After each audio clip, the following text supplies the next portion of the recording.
हो चुका है लेजर शो गाइस, आप लोग देखिए, बहुत ही मजा आएगा आपको। इस लेजर शो में पूरा समझ में आ जाएगा कि आखिर क्यों कुंभ मेला पूरा भारतवर्ष में 4 जगह पे मनाया जाता है।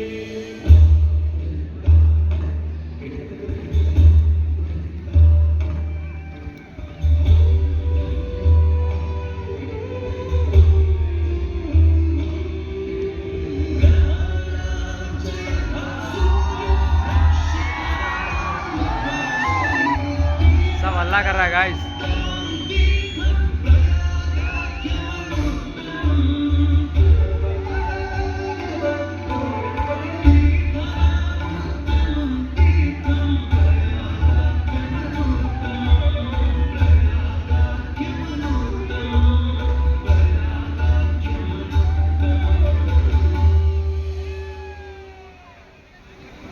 सूर्य ग्रहों में श्रेष्ठ है और चंद्रमा नक्षत्रों में श्रेष्ठ है, उसी प्रकार प्रयाग सभी तीर्थों में सर्वश्रेष्ठ है।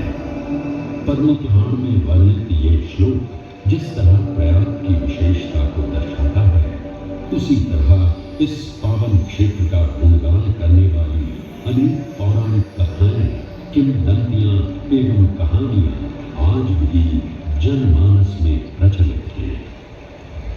ऐसी ही एक पौराणिक कथा है जो भगवान ब्रह्मा को प्रयाग से जोड़ती है। मान्यताओं के अनुसार भगवान ब्रह्मा को यज्ञ करने हेतु एक दिव्य स्थान की आवश्यकता थी, जिसके चयन को लेकर वे बड़ी ही दुविधा में थे। अपनी दुविधा के निवारण हेतु भगवान ब्रह्मा नागों के देवता महाराज शेषनाग के यहाँ पहुंचे और उनसे कहा, हे आदिशेष, मैं यज्ञ करने हेतु इस सृष्टि में एक ऐसा स्थान ढूंढ रहा हूं जो दिव्यता और पवित्रता की दृष्टि से सर्वोत्तम हो। क्या आप मुझे ऐसा कोई उपयुक्त स्थान बता सकते हैं जो सभी तीर्थों में सर्वश्रेष्ठ हो? जगत रचयिता को मेरा प्रणाम। भगवान, मैं धन्य हूं कि आपने मुझे इस योग्य समझा। क्यों ना आप स्वयं ही सभी पवित्र स्थानों का मूल्यांकन करें। ऐसा कीजिए, आप तुला के एक पलड़े पर सप्तपुरियों और दूसरे पलड़े पर भगवान विष्णु के स्थायी निवास प्रयाग की, जिसका भार सबसे अधिक आए। मेरे विचार में वही सर्वश्रेष्ठ तीर्थ हो। इस मूल्यांकन के परिणाम स्वरूप प्रयाग का पलड़ा ही भारी रहा। इस तरह प्रयाग की प्रधानता सिद्ध हुई और तभी से इसे तीर्थों का राजा कहा जाने लगा। आज भी ऐसी मान्यता है कि भगवान ब्रह्मा ने गंगा नदी के पश्चिमी तट पर 10 अश्वमेध यज्ञ संपन्न किए थे। आज उस स्थान को हम दशाश्वमेध घाट के नाम से जानते हैं। भगवान ब्रह्मा के अलावा इंद्रदेव, वरुण देव एवं सोमदेव ने भी प्रयाग क्षेत्र में ही भगवान विष्णु की आराधना करने हेतु यज्ञ किए थे, जिससे उन्हें भी श्री हरि का आशीर्वाद प्राप्त हुआ। प्रयाग शब्द में प्र का अर्थ है प्रकृष्ट और याग का अर्थ होता है यज्ञ। इसलिए इन दो शब्दों से बना प्रयाग सबसे पवित्र स्थान माना जाता है। प्रयाग ही संसार में एकमात्र ऐसा पावन क्षेत्र है जहां 3 पवित्र नदियों का संगम होता है। इस संगम का भी एक अनूठा महत्व है।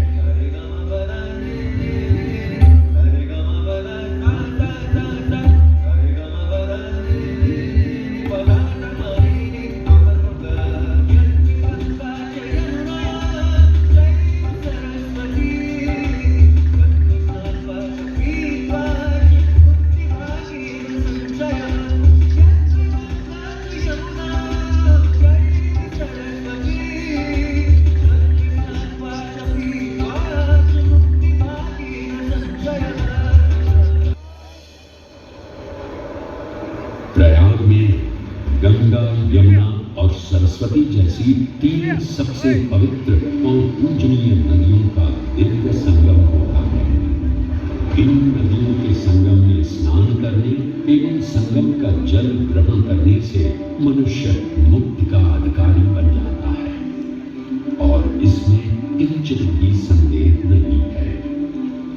ब्रह्म पुराण में ब्रह्मा जी भी कहते हैं कि प्रयाग में सरस्वती जी अदृश्य रूप में आकर गंगा जी से मिलती है। इसलिए इस क्षेत्र को सरस्वती तीर्थ संगम भी कहा गया है। सरस्वती नदी के अदृश्य रूप से मिलने के पीछे भी एक पौराणिक कथा सुनने को मिलती है। ऐसा माना जाता है कि बद्रीनाथ क्षेत्र की गुफाओं में जब वेद व्यास जी भगवान गणेश को महाभारत की कथा सुना रहे थे, तब उस क्षण सरस्वती जी इन शिखरों से टकराते हुए अपना मार्ग बनाती हुई बड़ी ही तीव्र गति से बह रही थी। सरस्वती नदी के इस तेज बहाव से उत्पन्न होने वाली तेज ध्वनि वेद व्यास जी का ध्यान भंग कर रही थी। इसलिए महर्षि वेद व्यास जी ने सरस्वती जी से वेद और ध्वनि को बंद करने का आग्रह किया, परंतु उनके अनुरोध उपरांत भी जब सरस्वती नदी के वेग एवं ध्वनि में कोई कमी नहीं हुई तो उन्होंने क्रोधित होकर सरस्वती जी को श्राप दे दिया और कहा कि वे अब धरती के भीतर यानी कि पाताल लोक में प्रवाहित होंगे। तब से ये माना जाता है कि हिम शिखरों से उद्गमित हुई सरस्वती नदी उत्तराखंड के माना गांव से आगे अपने अदृश्य रूप में प्रवाहित होती है। आगे चलकर यही अदृश्य रूपी मां सरस्वती प्रयागराज में गंगा एवं यमुना नदी से मिलकर त्रिवेणी संगम को पूर्ण करती है। ये प्रयाग नगरी पवित्रता का उद्गम है, जिसके अंश हमें वेदों एवं पुराणों में भी मिलते हैं, जिनमें वर्णित है सुरों असुरों द्वारा हुआ समुद्र मंथन। अमृत प्राप्ति के लिए सुरों और असुरों ने एकजुट होकर क्षीर सागर का मंथन किया, जिसके संदर्भ में पुराणों में विभिन्न कथाएं देखने को मिलती हैं। उन्हीं कथाओं में एक कथा महर्षि दुर्वासा और इंद्रदेव से संबंधित है। इस कथा के अनुसार ऋषि दुर्वासा ने इंद्रदेव से प्रसन्न हो उन्हें पारिजात पुष्पों की एक दिव्य माला भेंट की, जिसे इंद्रदेव ने साधारण पुष्पों की माला समझ स्वयं धारण न कर उसे अपने वाहक गजराज ऐरावत के मस्तक पर रख दिया। पल भर में गजराज ने वो माला धरा पर गिरा उसे अपने पैरों तले प्राण दिया। ऋषि दुर्वासा से ये अपमान सहन न हुआ और उसी क्षण क्रोधित हो उन्होंने इंद्रदेव को श्राप दे दिया। हे अहंकारी इंद्र, तेरा इतना दुस्साहस कि तूने मेरा अपमान किया। जिस वैभव एवं शौर्य पर तू इतरा रहा है, क्षण भर में ही तेरा ये वैभव, प्रतिष्ठा, शक्तियां सब नष्ट हो जाएंगी। मैं अत्रि पुत्र दुर्वासा समस्त देवगणों को श्रीहीन होने का श्राप देता हूं।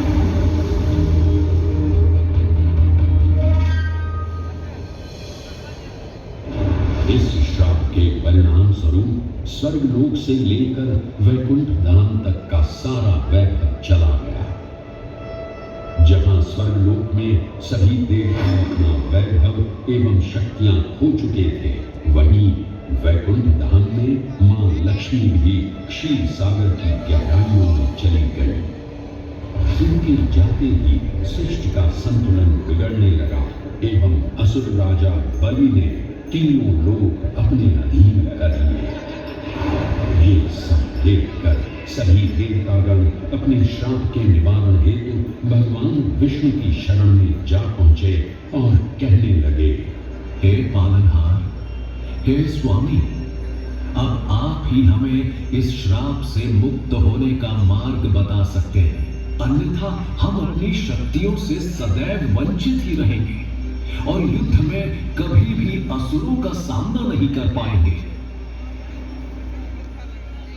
हे देवराज, ऋषि दुर्वासा के श्राप से सभी देवतागण जीवन मृत्यु के काल चक्र में बंध चुके हैं।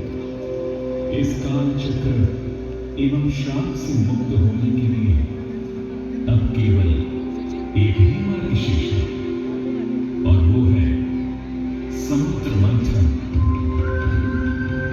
इस समुद्र मंथन से निकलने वाली रथनी आपके खोए हुए यश, वैभव और कीर्ति को पुनः स्थापित करेंगे।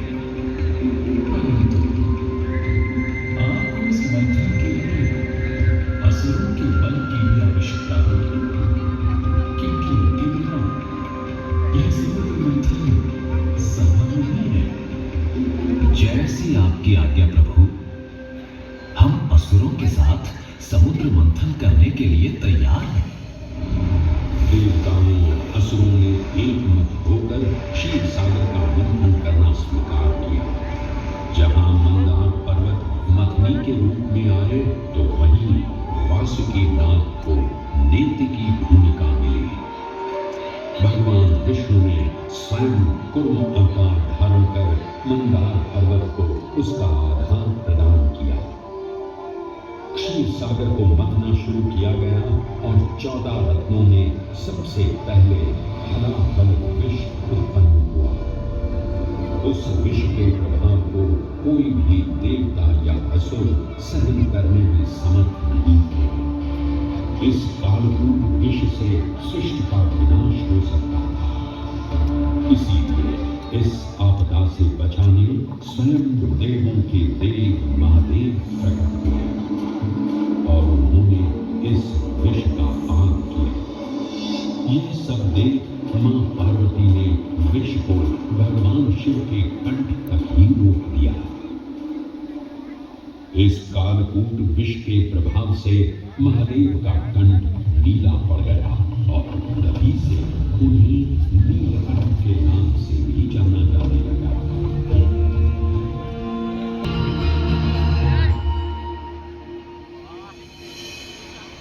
हलाहल के पश्चात समुद्र की गहराइयों से मां लक्ष्मी का आगमन हुआ, जिन्हें भगवान विष्णु ने वरण करके अपनी अर्धांगिनी बना लिया। इसके पश्चात समुद्र मंथन से एक एक कर कामधेनु गाय, पारिजात वृक्ष, चंद्र, कल्प वृक्ष, अपार सुंदर अप्सराएं, गंधर्व, शंख, उच्चैश्रवा, वाणी एवं कौस्तुभ मणि जैसे अनेक रत्न उत्पन्न हुए। लेकिन सभी को जिस रत्न की सबसे अधिक प्रतीक्षा थी, उस रत्न का निकलना अभी बाकी था। अंततः आयुर्वेद के देव धन्वंतरि अपने हाथ में अमृत कुंभ लिए प्रकट हुए। अमृत कुंभ पानी की लालसा में सुरों और असुरों के मध्य एक घमासान युद्ध आरंभ हो गया। इसी युद्ध के दौरान स्वरभानु नाम का एक असुर अमृत कुंभ को अपने अधीन कर पाताल लोक की ओर चल गया। तब अमृत कलश को वापस पाने हेतु देवतागण अपने आराध्य भगवान विष्णु का स्मरण करने लगे। तदुपरांत भगवान विष्णु एक सुंदर अप्सरा मोहिनी का रूप धारण कर पाताल में पहुंचे, जिसे वे सभी असुर सम्मोहित होने लगे।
इसे तो मैं ही लेकर आऊंगा।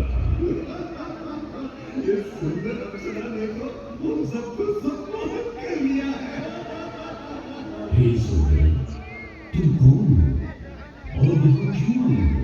हे असुरराज, मैं मोहिनी हूँ और आप ये समझ लीजिए कि मैं आप ही की सहायता हेतु यहाँ पर आई हूँ। हमारी सहायता हेतु? परंतु वो कैसे सुंदरी? मैं आपको ये ज्ञात कराने आई हूँ कि अमृत की असली शक्ति और गुण तो कलश के तल में विद्यमान है, जबकि ऊपर तो केवल जल मात्र है, जिसके ग्रहण करने से ज्यादा कोई लाभ न होगा। आप सभी इस अमृत को देवताओं के साथ बांट लीजिए। आखिर आप सभी ऋषि कश्यप के ही तो पुत्र हैं। देवताओं के साथ अमृत बांटने से एक तो आपका वैभव बढ़ेगा और दूसरा जो अमृत का फलदायक भाग है उसे आप ही ग्रहण कर सकेंगे। हे मनमोहिनी, तुम सत्य ही कह रही हो, परंतु अगर हमने ये अमृत कलश देवताओं को दे दिया तो क्या पता वे सारा अमृत स्वयं ही ग्रहण करें और हम सभी असुर इससे वंचित ही रह जाएं। आप निश्चिंत रहिए, ऐसा कदापि नहीं होगा। मैं स्वयं ही सभी सुरों और असुरों को अमृत पान करवाऊंगी और साथ ही साथ ये सुनिश्चित भी करूंगी कि अमृत का फलदायक भाग आप सभी को ही प्राप्त हो। बस फिर क्या था, भगवान विष्णु की अपरंपार लीला आरंभ हुई। जहां एक ओर सभी देवतागण विराजे तो वहीं दूसरी ओर सभी असुर। मोहिनी रूप धारण भगवान विष्णु एक एक कर सभी देवताओं को अमृत पान करवाने लगे, जिससे वे पुनः अपनी शक्तियां प्राप्त कर सकें। परंतु स्वर्गानु नाम का असुर जल्द ही भगवान विष्णु की ये चालाकी भांप गया और चुपचाप देवता वेश धारण कर उन्हीं के बीच में जाकर विराजमान हो गया। तब जैसे ही मोहिनी स्वर्गान को अमृतपान कराने हेतु अग्रसर हुई, ठीक उसी क्षण सूर्य एवं चंद्रमा स्वर्गान का असली रूप पहचान गए। ये ज्ञात होते ही भगवान विष्णु अपने मूल रूप में परिवर्तित हो गए और अपने सुदर्शन चक्र से स्वर्गान का सिर धड़ से अलग हो गया। तब तक अमृत की दो बूंदें स्वर्गान के कंठ से उतर चुकी थी, जिसके चलते वो अमरत्व प्राप्त कर चुका था। इस तरह स्वर्गान के कटे हुए सिर के भाग को राहु का नाम मिला और धड़ को केतु के नाम से जाना जाने लगा। माना जाता है कि प्रतिशोध की ज्वाला में ज्वलित राहु एवं केतु सूर्य एवं चंद्रमा पर ग्रहण लगाते हैं। इस प्रकार सूर्य और चंद्र पर ग्रहण लगना राहु और केतु का प्रतिशोध माना जाता है। भगवान विष्णु की ये लीला देख सभी असुर अचंभित हो उठे। इससे पहले कि वे कोई प्रतिक्रिया दे पाते, भगवान विष्णु के वाहन पक्षीराज गरुड़ ने शीघ्रता से अमृत कलश को उठा लिया और अपने साथ लेकर स्वर्गलोक की ओर उड़ चले। कहते हैं पक्षीराज की इस यात्रा के दौरान पृथ्वी पर 4 जगह अमृत की कुछ बूंदें छलक कर गिर पड़ी थी और इन बूंदों से उन नगरों की नदियों के पानी में अमृत जैसे गुण आ गए थे। वे 4 स्थान हरिद्वार, प्रयाग, उज्जैन एवं नासिक है और यही कारण है कि इन 4 नगरों में कुंभ का पर्व मनाया जाता है। ऐसी भी मान्यता है कि एक दिव्य दिवस एक सांसारिक वर्ष के बराबर होता है और पक्षीराज गरुड़ की यात्रा में 12 दिन लगे थे। इसीलिए हर 12वें वर्ष में कुंभ पर्व मनाया जाता है।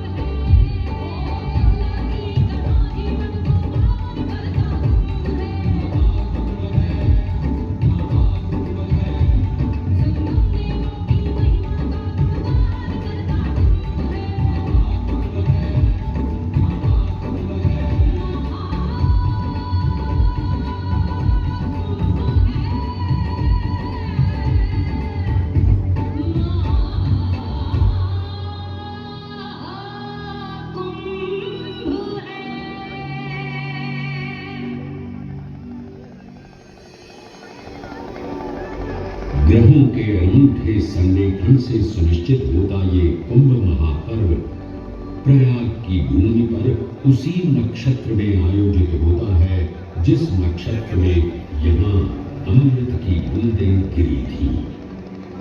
गणनाओं के अनुसार जब बृहस्पति वृषभ राशि में और सूर्य चंद्रमा मकर राशि चक्र में प्रवेश करते हैं तब प्रयागराज में कुंभ पर्व आयोजित किया जाता है। सनातन धर्म की प्राचीनतम धरोहर माना जाने वाला ये कुंभ पर्व भारत ही नहीं बल्कि विश्व भर से आए करोड़ों श्रद्धालुओं का स्वागत करता है। कुंभ पर्व केवल एक पर्व ही नहीं बल्कि एक तीर्थ का अवसर भी है जहाँ लाखों करोड़ों श्रद्धालु कल्पवास के नियमों का पालन करते हैं। पौष पूर्णिमा से लेकर माघ पूर्णिमा तक चलने वाले कल्पवास के दौरान तीर्थालु सांसारिक सुखों को त्याग कर तपस्वी संतों की तरह कुटिया में रहते हैं। उनकी दिनचर्या ब्रह्म मुहूर्त में गंगा स्नान से शुरू हो संध्या वंदना और भजन कीर्तन जैसे आध्यात्मिक कार्यों के साथ रात्रि तक समाप्त होती है। श्रद्धालु दिन में केवल एक ही बार भोजन ग्रहण कर मानसिक रूप से धैर्य अहिंसा और भक्ति भाव में लिप्त रहते हैं। ऐसी मान्यता है कि जो कल्पवासी मोक्ष की अभिलाषा लिए कुंभ पर्व में कल्पवास के नियमों का पालन करते हैं उन्हें मोक्ष अवश्य ही प्राप्त होता है। पारंपरिक रूप से इस आध्यात्मिक पर्व की औपचारिक शुरुआत का श्रेय 8वीं शताब्दी के हिंदू दार्शनिक और संत आदि शंकराचार्य को दिया जाता है।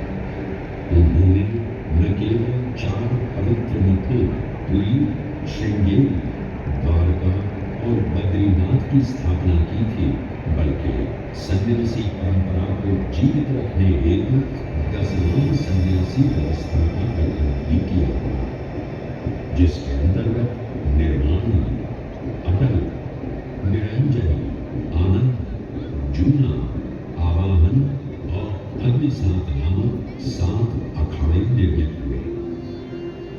आदि शंकराचार्य का उद्देश्य शास्त्रों के ज्ञान को आपस में साझा कर सनातन धर्म के दार्शनिक आधारों को सुदृढ़ और परिपक्व करना था। अतः धर्म की सभी शाखाओं को संगठित रखने हेतु आदि शंकराचार्य ने प्रयाग की भूमि पर कुंभ पर्व को पुनः आयोजित किया। आज के इस दौर में कुंभ पर्व की महत्ता का अनुमान इसी बात से लगाया जा सकता है कि यूनेस्को द्वारा मानवता की अमूल्य सांस्कृतिक विरासत की प्रतिनिधि सूची में इस पर्व को शामिल किया गया है।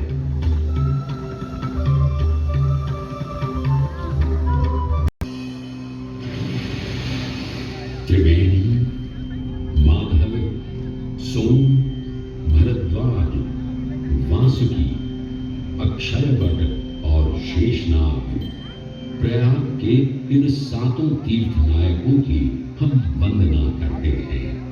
परंतु उक्त 7 तीर्थ नायकों में वेणी माधव का ही प्रमुख स्थान है। त्रिवेणी संगम में स्नान के साथ साथ श्रद्धालु वेणी माधव मंदिर में दर्शन कर भगवान विष्णु का आशीर्वाद भी प्राप्त करते हैं। मान्यताओं के अनुसार वेणी माधव इलाहाबाद किले के परिसर में स्थित पातालपुरी मंदिर में एक पवित्र अक्षयवट वृक्ष के पत्तों पर एक बालक के रूप में विश्राम करते हैं। पौराणिक कथाओं के अनुसार अक्षयवट एक शाश्वत वृक्ष है जो भगवान विष्णु का स्थायी निवास है जहां से वे सृष्टि का पुनः निर्माण करते हैं। त्रेता युग में भी अक्षयवट वृक्ष का उल्लेख देखने को मिलता है। कहा जाता है कि भगवान श्री राम, माता सीता एवं अनुज लक्ष्मण अपने वनवास काल में इस स्थान पर आए थे। वैसे तो भगवान श्री राम का वनवास प्रयाग में श्रृंगी ऋषि को समर्पित श्रृंगवेरपुर धाम से आरंभ होता है। ये वही स्थान है जहां निषाद राज गुह ने भगवान श्री राम, माता सीता और अनुज लक्ष्मण को गंगा पार जाने के लिए सहायता प्रदान की थी। श्रृंगवेरपुर से प्रभु श्री राम ऋषि भरद्वाज के आश्रम पहुंचे थे।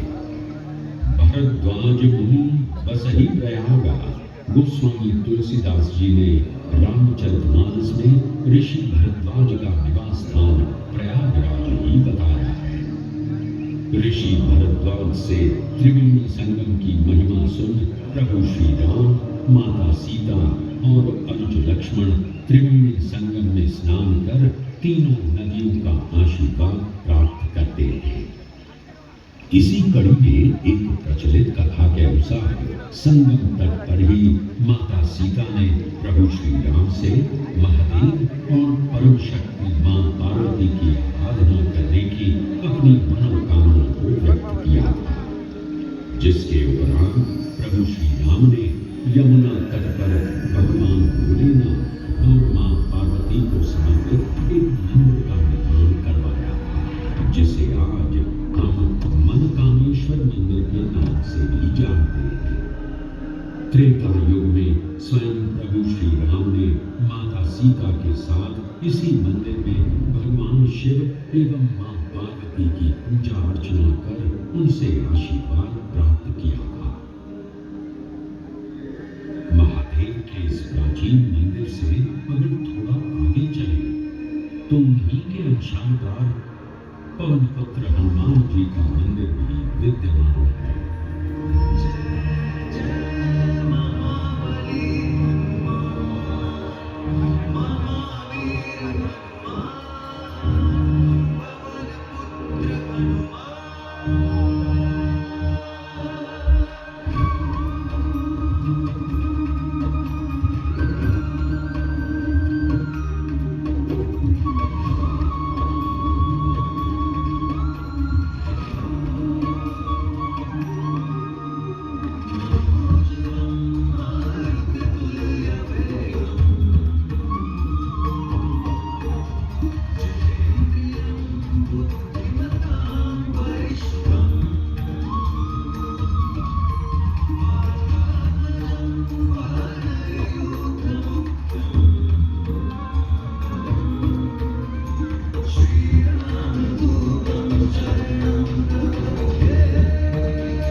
एक ऐसा अनूठा मंदिर है जहां हनुमान जी लेटे हुए दिखाई देते हैं।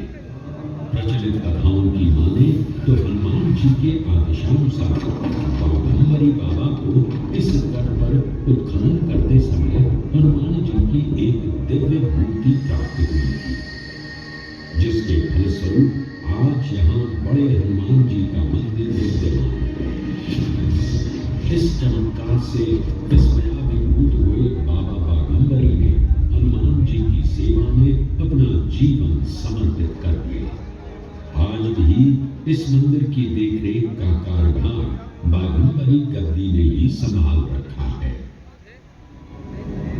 पुराणों एवं अनेक धार्मिक ग्रंथों में वर्णित प्रयाग क्षेत्र के कौशाम्बी का उल्लेख देखने को मिलता है।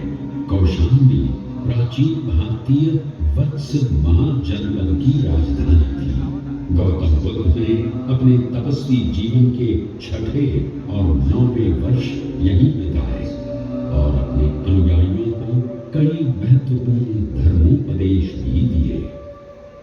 बौद्ध धर्म से अगर जैन परंपरा की ओर चले तो ऐसी मान्यताएं आज भी प्रचलित हैं कि प्राचीन तीर्थंकर ऋषभदेव ने भी वत्स देश में ही ज्ञान प्राप्त किया।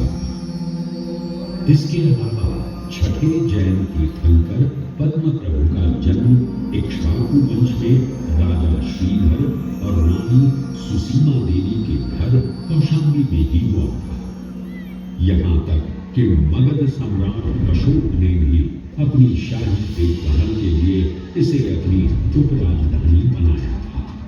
तथ्यों को टटोले तो अशोक की लाट आज भी इस क्षेत्र में देखने को मिलती है। धार्मिक विविधता से परिपूर्ण प्रयाग क्षेत्र एक ऐसा अनूठा क्षेत्र है जहां ज्ञान का प्रकाश फैलाने सिख गुरु भी पधारे हैं। प्रयागराज के अहियापुर में स्थित गुरुद्वारा पक्की संगत साहिब इसी की एक बेजोड़ निशानी है। माना जाता है कि श्री गुरु तेग बहादुर जी अपनी यात्रा के दौरान 6 महीने इसी स्थान पर रुके थे। यहाँ वे प्रार्थना और ध्यान करते थे, इसलिए इसे तप स्थान भी कहा गया है।